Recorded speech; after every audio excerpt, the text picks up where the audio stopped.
শুভ সন্ধ্যা বন্ধুরা, আপনাদের সকলকে আমার চ্যানেল প্রচেষ্টা রেবায় আরও একবার স্বাগত। আজ আপনাদের জন্য নিয়ে এসেছি আমার প্রিয়, আপনাদের সকলের প্রিয় কবিগুরু রবীন্দ্রনাথ ঠাকুরের লেখা একটি ছোট গল্প পোস্টমাস্টার। গল্পটির সাথে আমি ভীষণ মিল খুঁজে পাই, জানেন তো। আর গল্পটি আগে শুনে নিন, তারপর বলছি কেন আমি গল্পটির সাথে এত মিল খুঁজে পাই। তাহলে আসুন শুরু করি আজকের গল্প, কবিগুরু রবীন্দ্রনাথ ঠাকুরের লেখা পোস্টমাস্টার।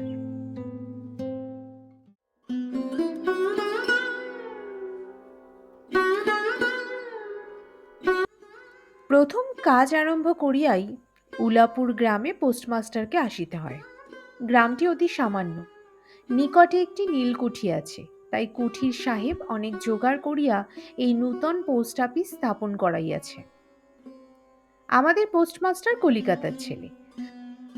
জলের মাছকে ডাঙায় তুলিলে যেরকম হয়, এই গণ্ড গ্রামের মধ্যে আসিয়া পোস্টমাস্টারেরও সেই দশা উপস্থিত হইয়াছে। একখানি অন্ধকার আটচালার মধ্যে তাহার আপিস। অদূরে একটি পানা পুকুর এবং তাহার চারিপাড়ে জঙ্গল। কুঠির, গোমস্তা প্রভৃতি যে সকল কর্মচারী আছে তাহাদের ফুরসত প্রায় নাই, এবং তাহারা ভদ্রলোকের সহিত মিশিবার উপযুক্ত নহে। বিশেষত কলিকাতার ছেলে ভালো করিয়া মিশিতে জানে না। অপরিচিত স্থানে গেলে হয় উদ্ধত নয় অপ্রতিভ হইয়া থাকে। এই কারণে স্থানীয় লোকের সহিত তাহার মেলামেশা হইয়া ওঠে না। অথচ হাতে কাজ অধিক নাই। কখনো কখনো দুটো একটা কবিতা লিখিতে চেষ্টা করেন। তাহাতে এমন ভাব ব্যক্ত করিয়াছেন যে সমস্ত দিন তরুপল্লবের কম্পন এবং আকাশের মেঘ দেখিয়া জীবন বড় সুখে কাটিয়া যায়।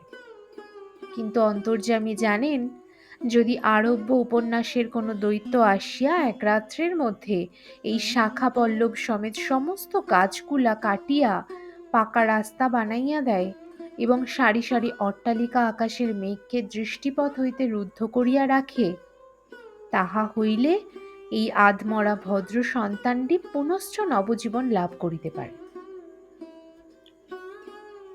পোস্টমাস্টারের বেতন অতি সামান্য, নিজে রাঁধিয়া খাইতে হয়, এবং গ্রামের একটি পিতৃমাতৃহীন অনাথা বালিকা তাহার কাজকর্ম করিয়া দেয়। চারিটি চারিটি খাইতে পায়। মেয়েটির নাম রতন, বয়স 12-13, বিবাহের বিশেষ সম্ভাবনা দেখা যায় না। সন্ধ্যার সময় যখন গ্রামের গোয়ালঘর হইতে ধূম কুণ্ডলায়িত হইয়া উঠিত, ঝোপে ঝোপে ঝিল্লি ডাকিত, দূরে গ্রামের নিশাখর বাউলের দল খোল করতাল বাজাইয়া উচ্চস্বরে গান জুড়িয়া দিত, যখন অন্ধকার দাওয়ায় একলা বসিয়া গাছের কম্পন দেখিলে কবি হৃদয়েও ঈষৎ হৃদকম্প উপস্থিত হইত, তখন ঘরের কোণে একটি ক্ষীণ শিখা প্রদীপ জ্বালিয়া পোস্টমাস্টার ডাকিতেন, রতন। রতন দ্বারে বসিয়া এই ডাকের জন্য অপেক্ষা করিয়া থাকিত, কিন্তু এক ডাকেই ঘরে আসিত না। বলিত, কি গো বাবু, কেন ডাকছ? পোস্টমাস্টার বলিত, তুই কি করছিস? রতন বলিত, এখনই চুলো ধরাতে যেতে হবে হেঁসেলের। পোস্টমাস্টার বলিত, তোর হেঁসেলের কাজ পরে হবে, এখন একবার তামাকটা সেজে দে তো। অনতিবিলম্বে দুটি গাল ফুলাইয়া কলিকায় ফু দিতে দিতে রতনের প্রবেশ। হাত হইতে কলিকাটা লইয়া পোস্টমাস্টার ফস করিয়া জিজ্ঞাসা করেন, আচ্ছা রতন, তোর মাকে মনে পড়ে? সে অনেক কথা, কতক মনে পড়ে, কতক মনে পড়ে না। মায়ের চেয়ে বাপ তাহাকে বেশি ভালোবাসিত। বাপকে অল্প অল্প মনে আছে। পরিশ্রম করিয়া বাপ সন্ধ্যাবেলায় ঘরে ফিরিয়া আসিত। তাহারই মধ্যে দৈবাৎ দুটি একটি সন্ধ্যা তাহার মনে পরিষ্কার ছবির মতো অঙ্কিত আছে। এই কথা হইতে হইতে ক্রমে রতন পোস্টমাস্টারের পায়ের কাছে মাটির ওপর বসিয়া পড়িত। মনে পড়িত তাহার একটি ছোট ভাই ছিল। বহু পূর্বেকার বর্ষার দিনে একদিন একটা ডোবার ধারে দুইজনে মিলিয়া গাছের ভাঙা ডালকে ছিপ করিয়া মিছামিছি মাছ ধরা খেলা করিয়াছিল। অনেক গুরুতর ঘটনার চেয়ে সেই কথাটাই তাহার মনে বেশি উদয় হইত। এইরূপ কথা প্রসঙ্গে মাঝে মাঝে বেশি রাত হইয়া যাইত। তখন অলস্যক্রমে পোস্টমাস্টারের আর রাঁধিতে ইচ্ছা করিত না। সকালের বাসি ব্যঞ্জন থাকিত এবং রতন তাড়াতাড়ি উনুন ধরাইয়া খান কয়েক রুটি সেকিয়া আনিত। তাহাতেই উভয়ের রাত্রের আহার চলিয়া যাইত। একদিন সন্ধ্যাবেলায় সেই বৃহৎ আটচালার কোণে আপিসের কাঠের চৌকির ওপর বসিয়া পোস্টমাস্টারও নিজের ঘরের কথা পাড়িতেন, ছোট ভাই, মা এবং দিদির কথা। প্রবাসী একলা ঘরে বসিয়া যাহাদের জন্য হৃদয় ব্যথিত হইয়া উঠিত তাহাদের কথা, যে সকল কথা সর্বদাই মনে উদয় হয় অথচ নীলকুঠির গোমস্তাদের কাছে যাহা কোনো মতেই উত্থাপন করা যায় না, সেই কথা একটি অশিক্ষিতা ক্ষুদ্র বালিকাকে বলিয়া যাইতেন। কিছুমাত্র অসঙ্গত মনে হইত না।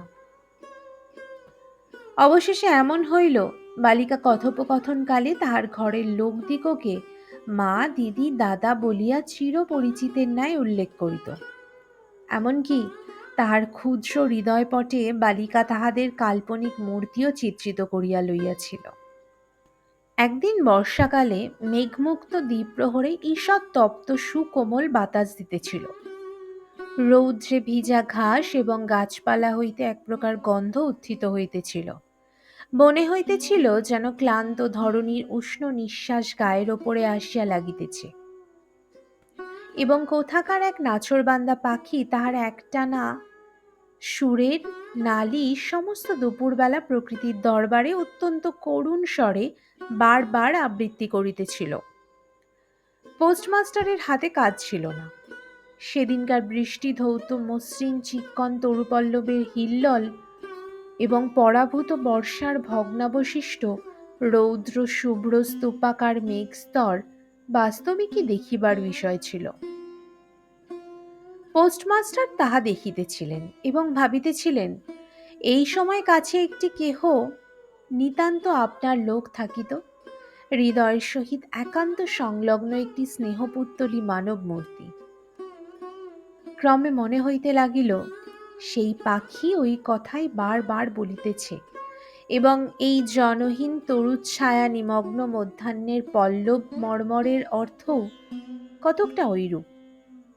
কেহ বিশ্বাস করে না এবং জানিতেও পায় না, কিন্তু ছোট পল্লীর সামান্য বেতনের সাব পোস্টমাস্টারের মনে গভীর নিস্তব্ধ মধ্যাহ্নে দীর্ঘ ছুটির দিনে এইরূপ একটা ভাবের উদয় হইয়া থাকে।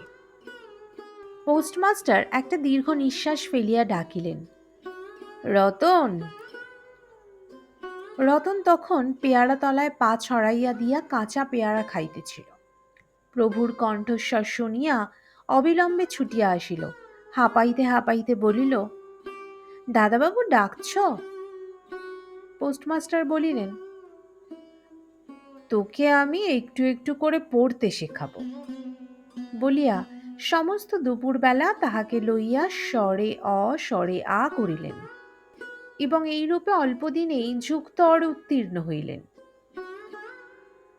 শ্রাবণ মাসে বর্ষণের আর অন্ত নাই। খাল, বিল, নালা জলে ভরিয়া উঠিল। অহর্নিশি ভেকের ডাক এবং বৃষ্টির শব্দ।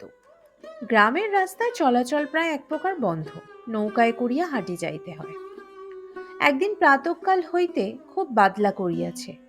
পোস্টমাস্টারের ছাত্রীটি অনেকক্ষণ দ্বারের কাছে অপেক্ষা করিয়া বসিয়াছিল, কিন্তু অন্যদিনের মতো যথাসাধ্য নিয়মিত ডাক শুনিতে না পাইয়া আপনি থুঙ্গে পুঁথি লইয়া ধীরে ধীরে ঘরের মধ্যে প্রবেশ করিল। দেখিল পোস্টমাস্টার তাহার খাটিয়ার ওপর শুইয়া আছেন, বিশ্রাম করিতেছেন মনে করিয়া অতি নিঃশব্দে পুনশ্চ ঘর হইতে বাহিরে যাইবার উপক্রম করিল। সহসা শুনিল, রতন। তাড়াতাড়ি ফিরিয়া গিয়া বলিল, দাদাবাবু ঘুমোচ্ছিলে? পোস্টমাস্টার কাতর স্বরে বলিলেন, শরীরটা ভালো বোধ হচ্ছে না, দেখ তো আমার কপালে হাত দিয়ে। এই নিতান্ত নিঃসঙ্গ প্রবাসে ঘন বর্ষায় রোগকাতর শরীরে একটুখানি সেবা পাইতে ইচ্ছে করে। তপ্ত ললাটির উপর শাখা পড়া কোমল হস্তের স্পর্শ মনে পড়ে। এই ঘোর প্রবাসে রোগ যন্ত্রণায় স্নেহময়ী নারীরূপে জননী ও দিদি পাশে বসিয়া আছেন, এই কথা মনে করিতে ইচ্ছে করে, এবং এই স্থলে প্রবাসীর মনের অভিলাষ ব্যর্থ হইল না। বালিকা রতন আর বালিকা রহিল না। সেই মুহূর্তেই সে জননীর পদ অধিকার করিয়া বসিল। বৈদ্য ডাকিয়া আনিল, যথাসময়ে বটিকা খাওয়াইল। সারা রাত্রি শিয়রে জাগিয়া রহিল।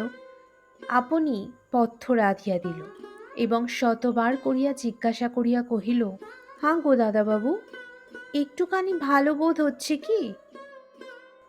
বহুদিন পরে পোস্টমাস্টার ক্ষীণ শরীরে রোগশয্যা ত্যাগ করিয়া উঠিলেন। মনে স্থির করিলেন আর নয়, এখান হইতে কোনো মতে বদলি হইতে হইবে। স্থানীয় অস্বাস্থ্যের উল্লেখ করিয়া তৎক্ষণাৎ কলিকাতায় কর্তৃপদের নিকট বদলি হইবার জন্য দরখাস্ত করিলেন। রোগ সেবা হইতে নিষ্কৃতি পাইয়া রতন দ্বারের বাহিরে আবার তাহার স্বস্থান অধিকার করিল, কিন্তু পূর্ববৎ আর তাহাকে ডাক পড়ে না। মাঝে মাঝে উকি মারিয়া দেখে পোস্টমাস্টার অত্যন্ত অন্যমনস্কভাবে চৌকিতে বসিয়া অথবা খাটিয়ায় শুইয়া আছেন। রতন যখন আহ্বান প্রত্যাশা করিয়া বসিয়া আছে, তিনি তখন অধীর চিত্তে তাহার দরখাস্তের উত্তর প্রতীক্ষা করিতেছেন। বালিকা দ্বারের বাহিরে বসিয়া সহস্রবার করিয়া তাহার পুরানো পড়া পড়িল, পাছে যেদিন সহসা ডাক পড়িবে সেদিন তাহার যুক্ত অর সমস্ত গোলমাল হইয়া যায়, এই তাহার একটা আশঙ্কা ছিল। অবশেষে সপ্তাহখানেক পরে একদিন সন্ধ্যাবেলায় ডাক পড়িল। উদ্বেলিত হৃদয়ে রতন গৃহের মধ্যে প্রবেশ করিয়া বলিল, দাদাবাবু, আমাকে ডাকছিলে? পোস্টমাস্টার বলিলেন, রতন, কালই আমি যাচ্ছি। রতন কহিল, কোথায় যাচ্ছ দাদাবাবু? পোস্টমাস্টার কহিল, বাড়ি যাচ্ছি। রতন কহিল, আবার কবে আসবে? পোস্টমাস্টার কহিল, আর আসব না। রতন আর কোনো কথা জিজ্ঞাসা করিল না। পোস্টমাস্টার আপনিই তাহাকে বলিলেন, তিনি বদলির জন্য দরখাস্ত করিয়াছিলেন, দরখাস্ত নামঞ্জুর হইয়াছে, তাই তিনি কাজে জবাব দিয়া বাড়ি যাইতেছেন। অনেকক্ষণ আর কেহ কোনো কথা কহিল না। মিটমিট করিয়া প্রদীপ জ্বলিতে লাগিল এবং এক স্থানে ঘরের জীর্ণ চাল ভেদ করিয়া একটি মাটির সরার ওপর টপ টপ করিয়া বৃষ্টির জল পড়িতে লাগিল। কিছুক্ষণ পরে রতন আস্তে আস্তে উঠিয়া রান্নাঘরে রুটি গড়িতে গেল। অন্যদিনের মতো তেমন চটপট হইল না। বোধ করি মধ্যে মধ্যে মাথায় অনেক ভাবনা উদয় হইয়াছিল। পোস্টমাস্টারের আহার সমাপ্ত হইলে পর বালিকা তাহাকে জিজ্ঞাসা করিল, দাদাবাবু, আমাকে তোমাদের বাড়ি নিয়ে যাবে? পোস্টমাস্টার হাসিয়া কহিলেন, সে কি করে হবে? ব্যাপারটা যে কি কি কারণে অসম্ভব তাহা বালিকাকে বুঝানো আবশ্যক বোধ করিলেন না। সমস্ত রাত্রি স্বপ্নে এবং জাগরণে বালিকার কানে পোস্টমাস্টারের হাস্যধ্বনির কণ্ঠস্বর বাজিতে লাগিল। সে কি করে হবে? ভোরে উঠিয়া পোস্টমাস্টার দেখিলেন তাহার স্নানের জল ঠিক আছে। কলিকাতার অভ্যাস অনুসারে তিনি তোলা জলে স্নান করিতেন।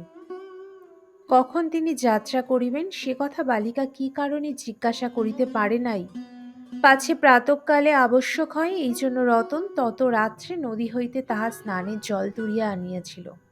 স্নান সমাপন হইলে রতনের ডাক পড়িল। রতন নিঃশব্দে গৃহে প্রবেশ করিল এবং আদেশ প্রতীক্ষায় একবার নীরবে প্রভুর মুখের দিকে চাহিল।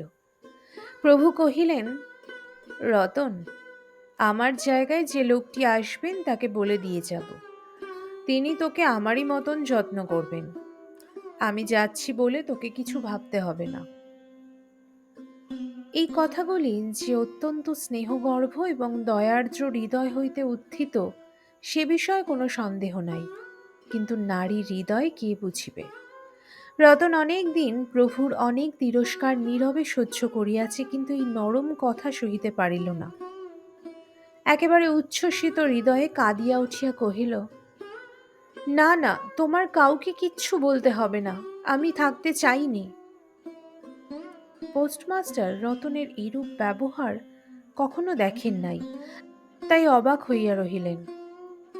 নূতন পোস্টমাস্টার আসিল, তাহাকে সমস্ত চার্জ বুঝাইয়া দিয়া পুরাতন পোস্টমাস্টার গমনোন্মুখ হইলেন। যাইবার সময় রতনকে ডাকিয়া বলিলেন, রতন, তোকে আমি কখনো কিছু দিতে পারিনি, আজ যাবার সময় তোকে কিছু দিয়ে গেলুম, এতে তোর দিন কয়েক চলবে। কিছু পথ খরচা বাদে তাহার বেতনে যত টাকা পাইয়াছিলেন পকেট হইতে বাহির করিলেন। তখন রতন ধুলায় পড়িয়া তাহার পা জড়াইয়া ধরিয়া কহিল, দাদাবাবু, তোমার দুটি পায়ে পড়ি, তোমার দুটি পায়ে পড়ি, আমাকে কিচ্ছু দিতে হবে না। তোমার দুটি পায়ে পড়ি, আমার জন্য কাউকে কিচ্ছু ভাবতে হবে না। বলিয়া এক দৌড়ে সেখান হইতে পালাইয়া গেল। ভূতপূর্ব পোস্টমাস্টার নিঃশ্বাস ফেলিয়া হাতে কার্পেটের ব্যাগ ঝুলাইয়া কাঁধে ছাতা লইয়া মোটের মাথায় নীল ও শ্বেত রেখায় চিত্রিত টিনের পেটরা তুলিয়া ধীরে ধীরে নৌকাভিমুখে চলিলেন। যখন নৌকায় উঠিলেন এবং নৌকা ছাড়িয়া দিল, বর্ষা বিস্ফারিত নদী ধরণীর উচ্ছ্বলিত অশ্রু রাশির মতো চারিদিকে ছলছল করিতে লাগিল। তখন হৃদয়ের মধ্যে অত্যন্ত একটা বেদনা অনুভব করিতে লাগিলেন। একটি সামান্য গ্রাম্য বালিকার করুণ মুখচ্ছবি যেন এক বিশ্বব্যাপী বৃহৎ অব্যক্ত মর্ম ব্যথা প্রকাশ করিতে লাগিল। একবার নিতান্ত ইচ্ছা হইল, ফিরিয়া যাই, জগতের ক্রোড় বিচ্যুত সেই অনাথিনীকে সঙ্গে করিয়া লইয়া আসি। কিন্তু তখন পালে বাতাস পাইয়াছে, বর্ষার স্রোত খরতর বেগে বহিতেছে, গ্রাম অতিক্রম করিয়া নদীকূলের শ্মশান দেখা দিয়াছে এবং নদী প্রবাহে ভাসমান পথিকের উদাস হৃদয়ে এই তত্ত্বের উদয় হইল, জীবনে এমন কত বিচ্ছেদ, কত মৃত্যু আছে, ফিরিয়া ফল কি, পৃথিবীতে কে কাহার। কিন্তু রতনের মনে কোনো তত্ত্বের উদয় হইল না। সে সেই পোস্ট অফিস গৃহের চারিদিকে কেবল অশ্রু জলে ভাসিয়া ঘুরিয়া ঘুরিয়া বেড়াইতেছিল। বোধ করি তাহার মনে ক্ষীণ আশা জাগিতেছিল, দাদাবাবু যদি ফিরিয়া আসে, সেই বন্ধনে পড়িয়া কিছুতেই দূরে যাইতে পারিতেছিল না। হায় বুদ্ধিহীন মানব হৃদয়! ভ্রান্তি কিছুতেই ঘোচে না, যুক্তিশাস্ত্রের বিধান বহু বিলম্বে মাথায় প্রবেশ করে। প্রবল প্রমাণকেও অবিশ্বাস করিয়া মিথ্যা আশাকে দুই বাহু পাশে বাঁধিয়া প্রাণপণে জড়াইয়া ধরা যায়। অবশেষে একদিন সমস্ত নাড়ি কাটিয়া হৃদয়ের রক্ত শুষিয়া সে পলায়ন করে। তখন চেতনা হয় এবং দ্বিতীয় ভ্রান্তি পাশে পড়িবার জন্য চিত্ত ব্যাকুল হইয়া ওঠে। শেষ হলো আমার আজকের নিবেদন, কবিগুরুর লেখা পোস্টমাস্টার। গল্পের শুরুতে আপনাদের বলেছিলাম যে গল্পের সাথে আমার কিছুটা মিল আছে। আমিও এই পোস্টমাস্টারের মতোই চাকরি সূত্রে বাড়ি থেকে প্রায় 250 কিলোমিটার দূরে একটি গ্রাম্য পরিবেশে থাকি। কিন্তু হ্যাঁ, পোস্টমাস্টারটির মতো আমার কিন্তু এই গ্রাম্য পরিবেশে বিলাসবহুল বড় বড় অট্টালিকার প্রয়োজন অনুভূত হচ্ছে না। আমার কিন্তু এই গ্রাম্য পরিবেশ, মাঝে মাঝে কাঁচা পাকা বাড়ি এবং ফাঁকা পথ খুবই মনোরম লাগছে। আমি ভীষণভাবে উপভোগ করছি। একদিন তো আবার সেই ভিড় পরিবেশে, যানজট, বড় বড় অট্টালিকা আর সেই ট্রাফিক সিগন্যালের মধ্যে আবার যেতে হবে। যতদিন এই সুন্দর পরিবেশে প্রকৃতির কোলে মাটির মধ্যে মিশে থাকা যায়, সেই দিনগুলোই জীবনের পরম পাওয়া। আমি কিন্তু বেশ উপভোগ করছি। আর আপনাদের কাদের গ্রাম্য পরিবেশ ভালো লাগে আমাকে কিন্তু কমেন্ট বক্সে কমেন্ট করে জানান। আর আমার উপস্থাপনা যদি আপনাদের ভালো লেগে থাকে তবে অবশ্যই একটি লাইক, কমেন্ট, শেয়ার এবং সাবস্ক্রাইব করে দেবেন। আর আমার সাথে থাকার জন্য আপনাদের সকলকে অনেক ধন্যবাদ। সবাই ভালো থাকবেন, সুস্থ থাকবেন। দেখা হবে পরবর্তী একটি নতুন গল্প নিয়ে।